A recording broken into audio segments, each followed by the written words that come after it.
आप किसी मॉल में हैं या मेट्रो में या ऑफिस मीटिंग में, अचानक दिल बहुत तेज़ धड़कने लगता है। ऐसा लगता है कि आप गिर जाएंगे, पसीना आने लगता है, दिमाग सुन्न हो जाता है और सिर्फ एक ख्याल आता है कि मैं अभी मर जाऊंगा। आप भागते हैं, पानी पीते हैं, किसी को फ़ोन करते हैं, बहुत डर जाते हैं और 10 से 15 मिनट में सब सामान्य हो जाता है।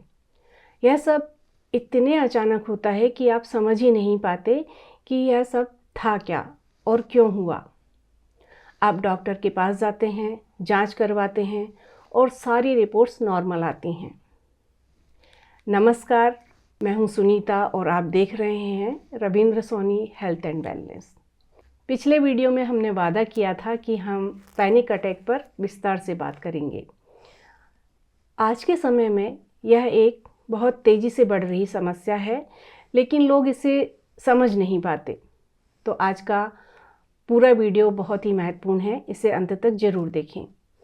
हो सकता है यह वीडियो किसी की जान तो नहीं, लेकिन डर भरी ज़िंदगी ज़रूर बचा सके।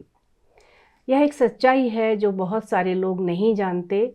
वो लोग बाहर से बिल्कुल सामान्य दिखते हैं, हंसते हैं, काम करते हैं, जिम्मेदारियां निभाते हैं, लेकिन अंदर से वो हर एक दिन डर के साथ जी रहे होते हैं। उन्हें लगता है अगर फिर से अटैक आ गया तो इसके लक्षण हार्ट अटैक से मिलते जुलते होते हैं, तो कुछ लोग इसे हार्ट अटैक समझकर और भी ज़्यादा डर जाते हैं। तो जानते हैं कि क्या यह हार्ट अटैक है या कुछ और? नहीं, यह हार्ट अटैक नहीं है। हार्ट अटैक में जहां दिल की मांसपेशियों को नुकसान होता है, वहीं पैनिक अटैक में दिल तो सुरक्षित होता है, लेकिन दिमाग अलर्ट मोड में आ जाता है।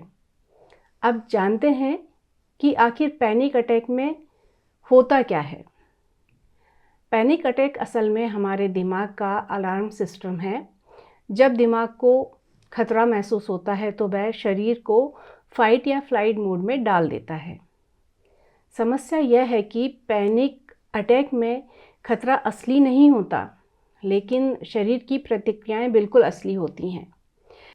इसलिए व्यक्ति को लगता है कि वह अब मर जाएगा। अब इसके लक्षणों को जान लेते हैं। लक्षण कुछ इस प्रकार के होते हैं, जैसे दिल की धड़कन तेज हो जाना, सांस फूलना, सीने में जकड़न होना, पसीना आना, कांपना, चक्कर आना, शरीर सुन्न पड़ जाना, शरीर पर नियंत्रण न होना, पागल हो जाने का डर होना और मरने का डर होना। सबसे बड़ी बात यह है, यह सब अचानक होता है, इतना अचानक कि व्यक्ति समझ ही नहीं पाता कि यह क्या हुआ है। अब जानते हैं कि पैनिक अटैक आता क्यों है। इसके कई कारण होते हैं। लंबे समय तक तनाव रहना, किसी बात का डर रहना, जिम्मेदारियां, भावनाएं, लगातार तनाव, ओवर थिंकिंग, नींद की कमी, कैफीन, पुराने ट्रॉमा, परफेक्शन के साथ हर काम करने की आदत, यह सब धीरे धीरे दिमाग को संवेदनशील बना देते हैं और एक दिन बिना चेतावनी के अटैक। अब बात करते हैं कि पैनिक अटैक आए तो क्या करें। ध्यान से सुनिए, यह सबसे ज़रूरी हिस्सा है। सबसे पहले तो डरिए मत। खुद से कहिए, यह पैनिक अटैक है, यह खतरनाक नहीं है, यह गुजर जाएगा। फिर अपनी सांसों पर ध्यान दें। 4 सेकंड में सांस लें, 4 सेकंड सांस को रोकें और 6 सेकंड में धीरे धीरे सांस छोड़ें। इसके साथ यह भी करें, 5 चीज़ों को देखें, 4 चीज़ें छुएं, 3 आवाज़ें सुनें, 2 खुशबू सूंघने की कोशिश करें और किसी एक चीज़ का स्वाद लें। इससे आपका दिमाग वर्तमान में लौट आएगा।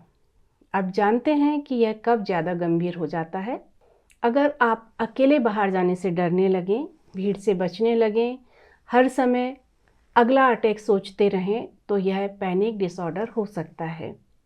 ऐसे में मनोवैज्ञानिक से मिलना समझदारी है। अब एक ज़रूरी संदेश, अगर आपको पैनिक अटैक आता है तो आप कमज़ोर नहीं हैं, आप ड्रामेबाज भी नहीं हैं। आपका दिमाग बस ज़्यादा सतर्क हो गया है और अच्छी खबर यह है कि इसे ठीक किया जा सकता है। अगर यह वीडियो आपके दिल को छू गया हो तो इसे लाइक करें, किसी ऐसे व्यक्ति को शेयर करें जो चुपचाप डर के साथ जी रहा है। और ऐसे ही मानसिक स्वास्थ्य से जुड़ी सच्ची और संवेदनशील जानकारी के लिए सब्सक्राइब करें Ravindra Soni health and wellness. जल्द ही मिलते हैं आपसे एक और नए एपिसोड में। तब तक स्वस्थ रहिए, मस्त रहिए। नमस्कार।